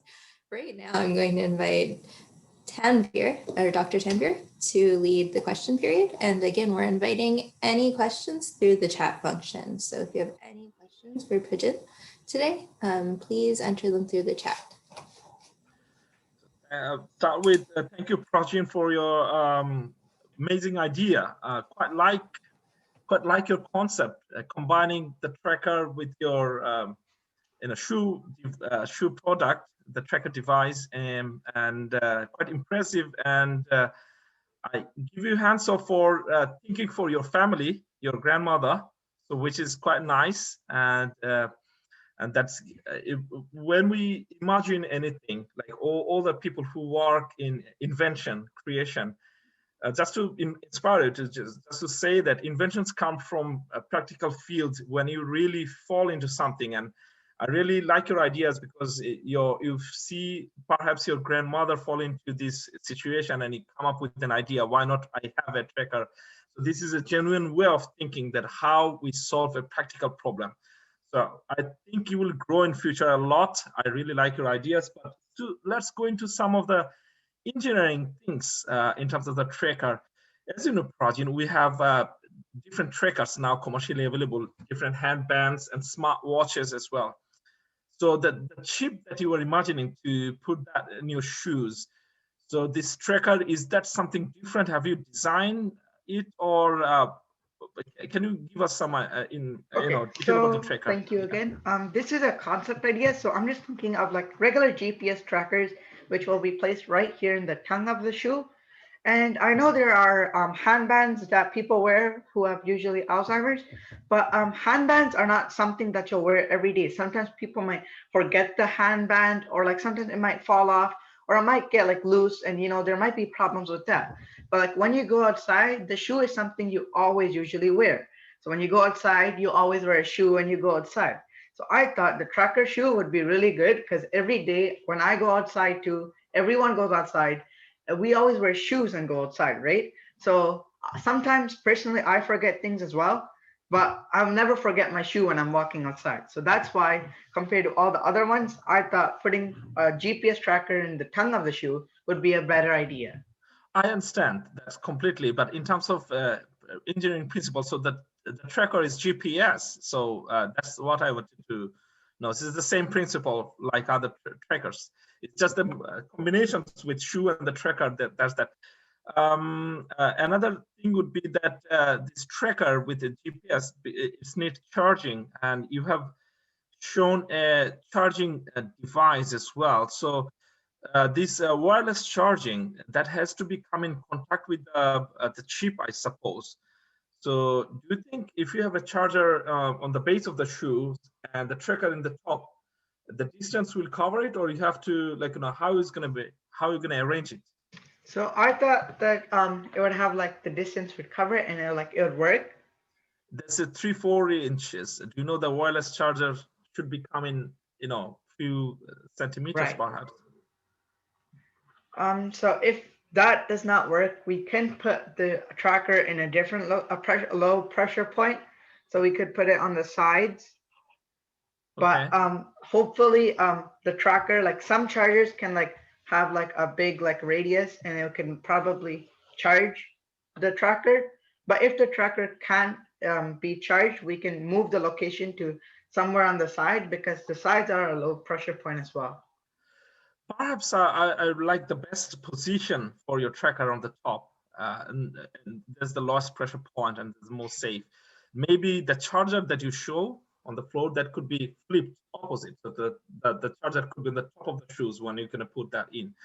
So maybe think about it. So there are some questions that are coming in as well. So I think let's look into some questions. Who made the app? So the app is just a concept right now. So if this becomes a real thing and I'm actually going to sell it in the future, I would design a team to create this app, and we would have like an app created ready, which would connect with the microchip inside the shoe. So I'm not sure, the app's not out yet. It's just a concept and idea that I've had in my head. Okay, another interesting questions come in, Prajan. So you wanted to create these shoes for the safety of your loved ones. At the same time, aren't there any danger factors such as people, stalking others with these shoes? Well, so the microchip will be connected to your phone and like your family's phone. So say you wanted to track your mother, right? And she has Alzheimer's, let's say that. So she is going to be tracked using your phone only, and you'll have to connect the phone to the microchip. And I'm pretty sure there won't be any tracking or stalking around with this. Okay, so I think Cynthia put in comment, and I have noticed that as well. So that's really smart that you're learning as well. So Cynthia noticed that you made some changes from the idea of the location of the microchips. I've seen that before. It was I think this is not the locations you've been thinking to put in some other high pressure location. I took the advice from the judges, and I've changed my prototype because last time they told me some things I can change, and I just wanted to add those changes to my well done. This is great. You are open to suggestions. Do you plan to develop your own microchip to have special features you would want, such as the speed of the walk, or stopping? There might be fall off or faint, or high speed. Probably they are in the run, kidnapped in vehicles, etc. Right. So usually when someone is lost, you're really going to panic, right? And you want to know where they are. So having the shoe, the person who's kidnapping is not going to know that the shoe is a tracker shoe. But if they see a band, they're pretty sure that the person is being tracked, right? So this shoe, so you'll get an automatic GPS alert saying that they're moving probably at a high speed, or if they stop moving. And those things will be like the minor things that you'll get notifications for.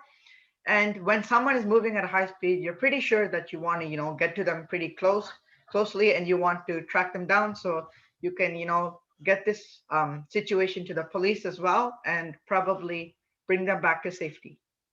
But I think Cynthia has been asking that, can you, do you have any plan to develop your own chip that has these other capabilities, such as if someone fallen suddenly, had an accident, or such an impact happen. So for example, you're walking, the chip will sense that you were walking, but if you're just stumbled and fall, so do you have any plan to incorporate that a kind of new design tool in your chip? Right. So right now this is a concept, and I'm not any big company yet. So for now, I'll use a small GPS tracker. But as the years pass on, and if I start selling and I become better, I would start to design my own chip, which has its own special features. What are these own special features? That's maybe perhaps the right question. Yes. What are those own special features? Yes.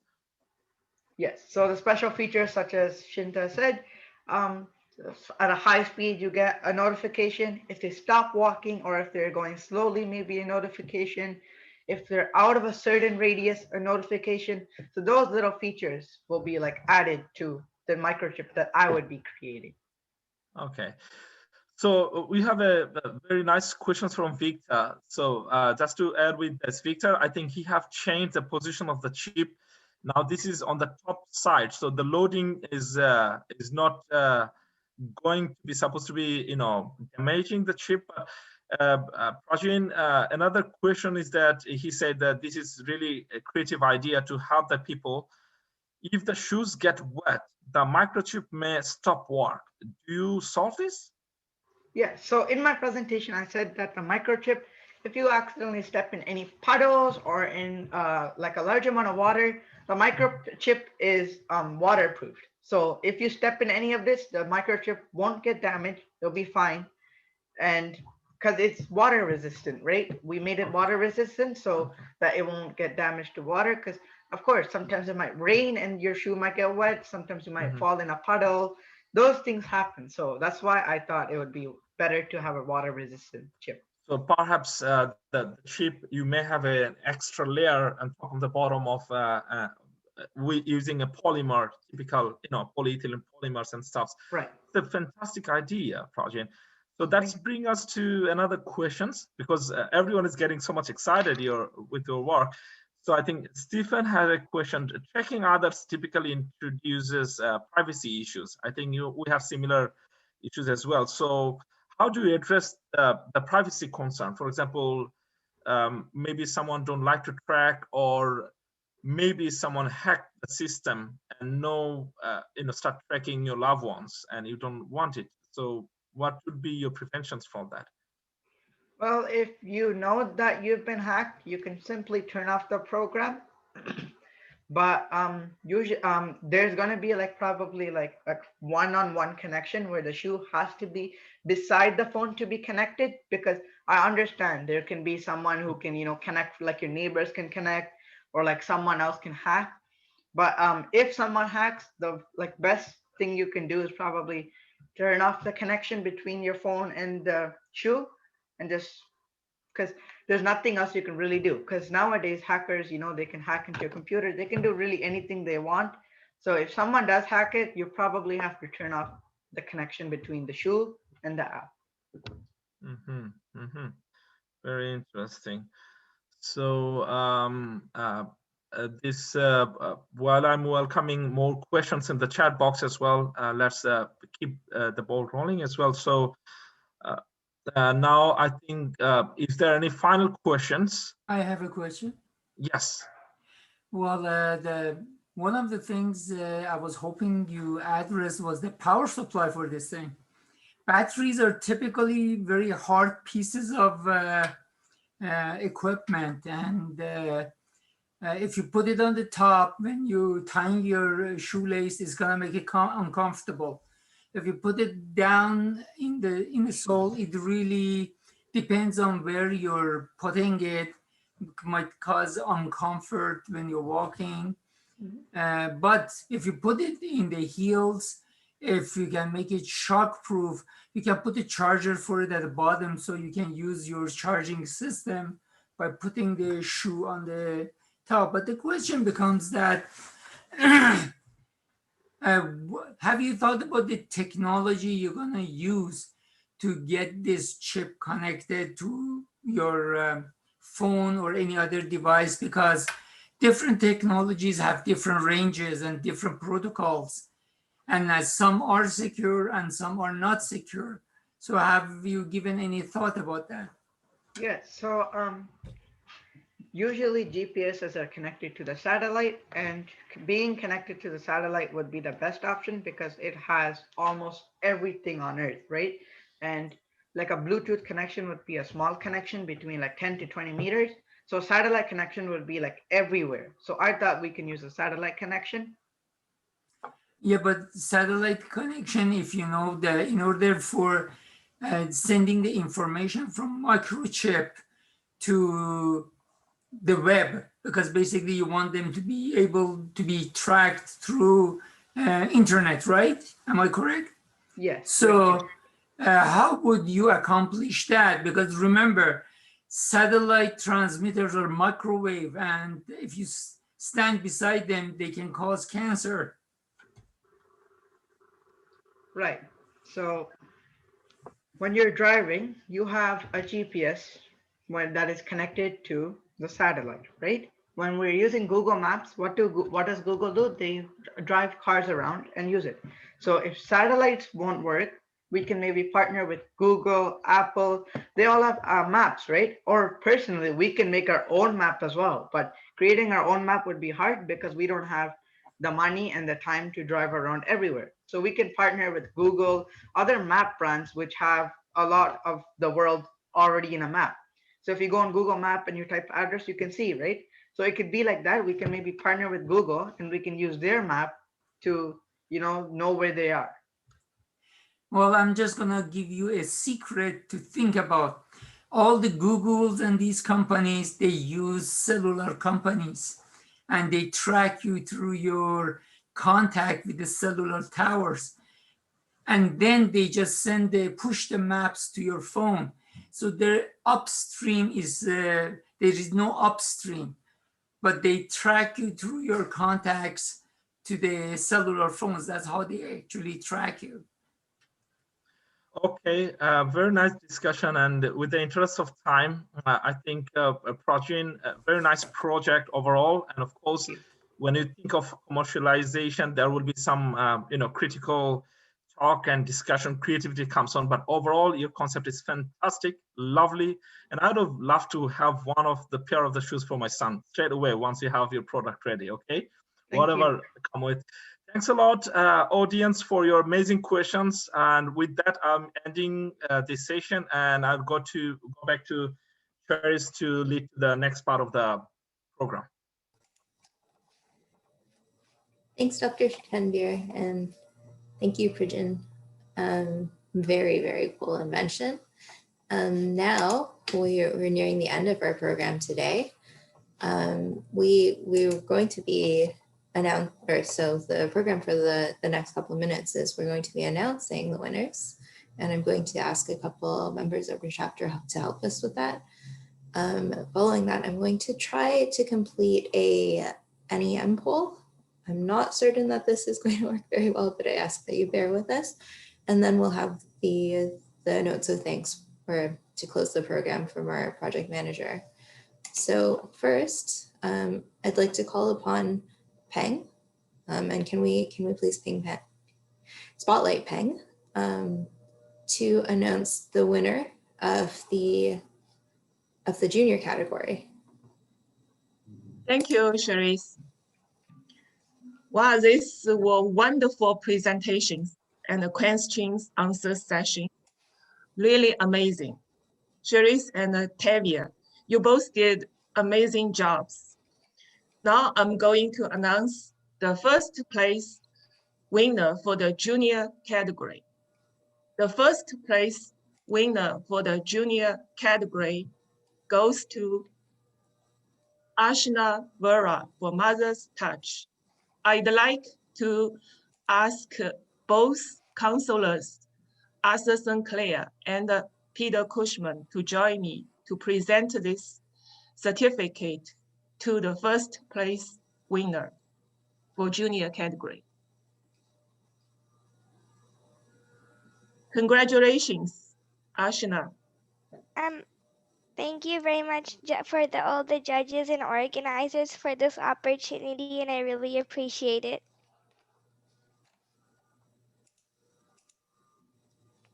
Arthur and Peter, would you like speak some words to our first two junior winners, first place? Well, I am absolutely convinced that Ashna is going to go very far.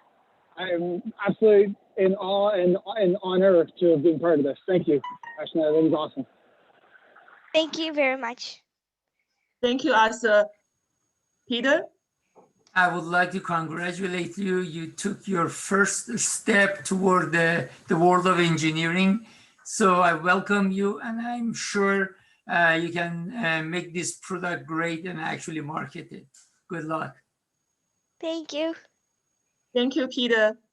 Again, congratulations, Ashna. That's wonderful. Thank you, everyone, I'm for so the encouragement words. I'm so proud of you, Ashna. Thank you. Okay, back to Cherise.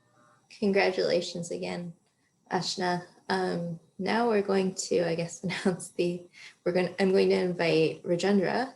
Can we please have him spotlighted to announce the second place from our junior competition of next week, or of last week? The second place for the winning presentation goes to Sarah Hassan. Congratulations, Sarah. I would invite Arthur Sinclair and Peter to say some words. Thank you so much.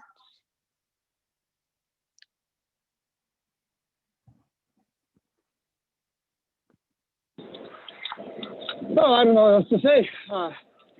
It was a very good presentation and very well deserved. And I hope you stay in touch with the chapter because they're a lot of fun. So that goes for everybody here as well. Stay on this and stay having fun. If it's not fun, then it's not worth doing. So thank you so much. Thank you so much. Peter, can you give your thoughts, please? Yes, congratulations. You have a very good idea and you have to work on it. I see lots of potential here, and just don't let any setback put you off. Keep at it and you will do a great job. We are all proud of you. Thank you so much.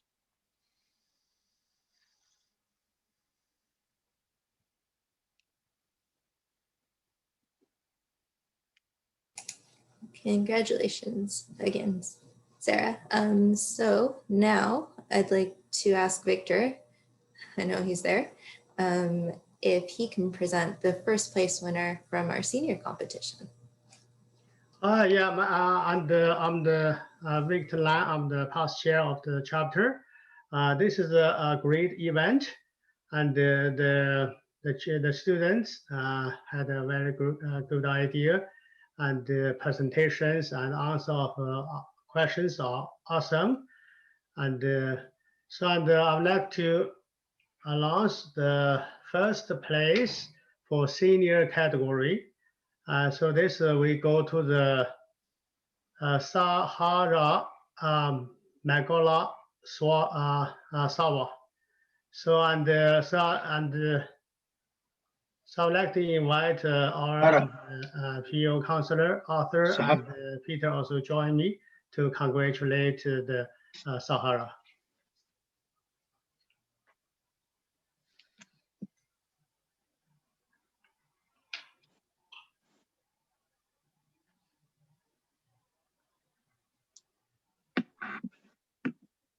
Hi, Peter and Arthur. Do you want to say something? Oh, I thought Arthur gonna go first. Arthur's running. Yes, congratulations, Sarah. It is a great idea, and I really enjoy your presentation. And you're gonna do great. I wish you all the success. And I'm sure if you need ideas, everybody in Scarborough chapter will be available to give you a hint and a hand. Take care. Thanks so much. I just want to say thanks to my teacher, Mr. Cho, for being supportive, and thanks for this opportunity.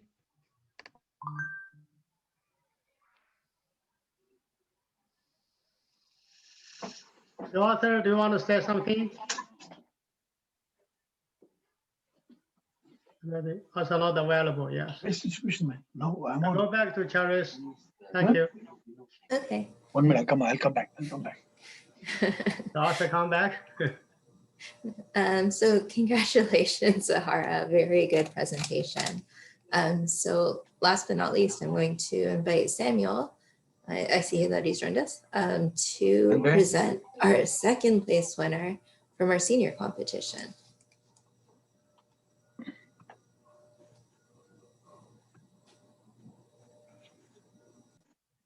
Hi, can you put the slide on, please, with the winner's name.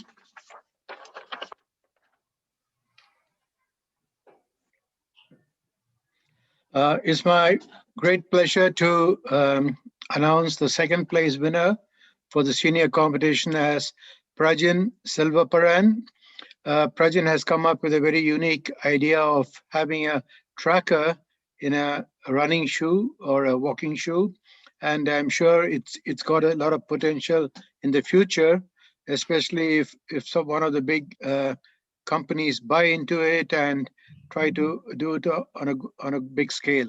I'm glad that many great ideas have come out through this Young Inventors Scarborough competition.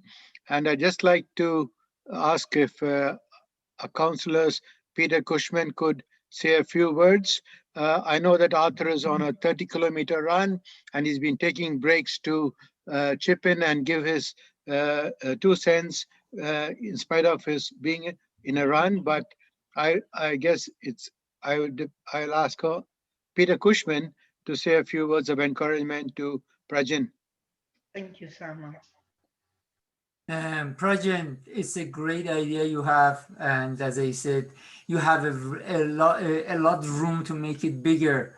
And do not ever get discouraged, and just keep at it. This is a great idea, and I'm sure if you work on it, it becomes a great product. Thank you. Thank you so much. Thanks, Prajan, for your positivity and for your ingenuity. Thank you. Thank you. I would like to say thank you for PEO chapters for holding this event and giving us all the opportunity to try to, put out our pitches out there. Thank you so much. Congratulations again, Prajan, for your placing and your very exciting idea. I actually have one other person that I'd like to call up if they want to say a few words. Mr. Cho. Thank you very much. Just want to say to sit in on this as the first year doing this, I'm a teacher at St. Victor's Congregated Gifted Program. And we did run a mini competition in order to see who would represent our class for this competition. And Sahara, we had so many amazing entries, and I'm so proud of all my students. But Sahara, she did such a wonderful job, and we're also very proud of her. And we're rooting for her. We're actually on a Google Meet with the rest of the class right now this morning, Saturday morning, to cheer her on, and we're excited that she got this opportunity. So I just want to say thank you to the PEO Scarborough chapter for hosting this competition and allowing us to take part. And we're excited to see, hopefully in the future, to be present and in person for the next competition. So thank you very much. Thank you, Mr. Cho. And we would look forward to seeing what else is going to come out of your class if Sahara is an example. I'd just like to invite Arthur Sinclair, Councillor Sinclair, if you want to say a few last words. I know you've rejoined us. Oh yeah, sorry about that. I lost you. Yeah, I don't know. This is really fun, and I'm really inspired by all the kids. And I shouldn't even call them kids. The young adults. I'm really looking forward to seeing what you all do. Keep inventing and stay curious.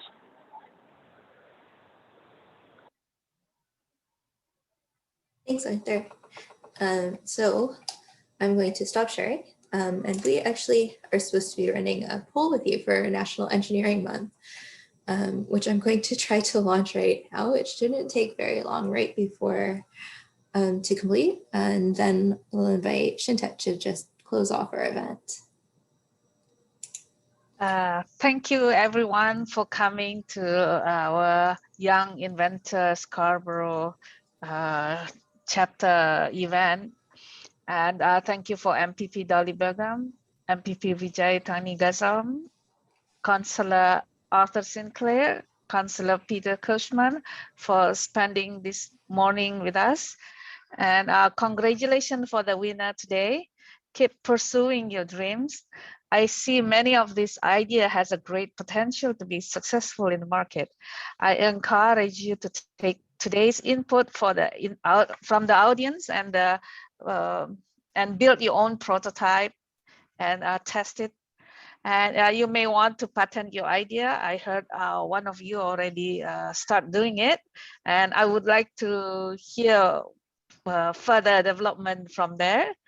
And for those who are not yet win today, your idea might be as brilliant as the winner. Just don't be discouraged, because we might not realize it yet, because you might need to put more thought, develop more, and represent it again in our next year's YIS event. I would like to thank parents and teachers who guided and encouraged our young inventors to pursue their idea without hesitation.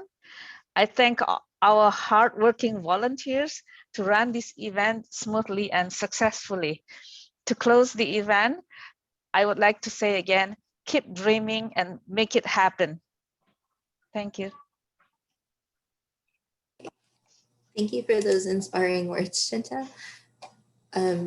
Sorry, some last moment, just orders of business. If you do see the poll, can you please fill that out for National Engineering Month? I know Sarah from that organization is really looking forward to getting that information. Also, guys, can you announce the third to fifth places? Yeah, so our other contestants who also placed, of course, in our junior category, Asha Navora and Sarah Hassan, as you saw today, came first, but we also had some very good presentations from Rohan Palagdu, who came in third, Manav Shah, who came in fourth, and Anupad Sharma, who came in fifth within our junior group. Within our senior group, as you know, we've seen Sahara, who placed first today, Prajan Silva, who came in second, Shaila Jagannathan, who came in third, Arka Gregosian, who was fourth, and Zainab Malik, who was fifth. But it was a very close race. We had so many really good competitors last week. So again, some final orders of business. The winners and all participants will be receiving prizes. So first place entitles them to $150 worth of gift cards. Second is $125. Third is $100. Fourth is $75, and fifth is $50. All contestants will also be receiving a participation reward. And as well as any expenses up to a maximum of $35 will be reimbursed by gift card, which you should see within the next week. Everything will be sent to the email addresses that you've provided. So if you have received, or the ones that you registered with and you've received communications from Shinta through, if there are any issues with that, let us know sooner rather than later, please. And thank you. It looks like most of you have completed the poll, so I'm going to close that off now.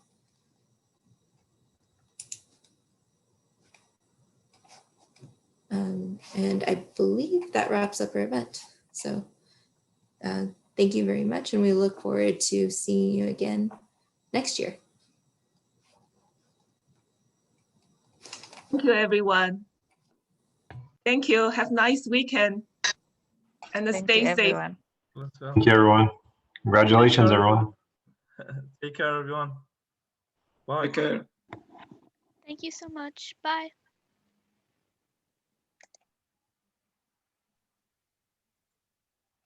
How we have to do the... So Shinta, I believe you have to stop the recording. How? Where is the recording? I'm wondering, I've never actually been in charge of Zoom before, but I stopped. Okay. Recording will come later.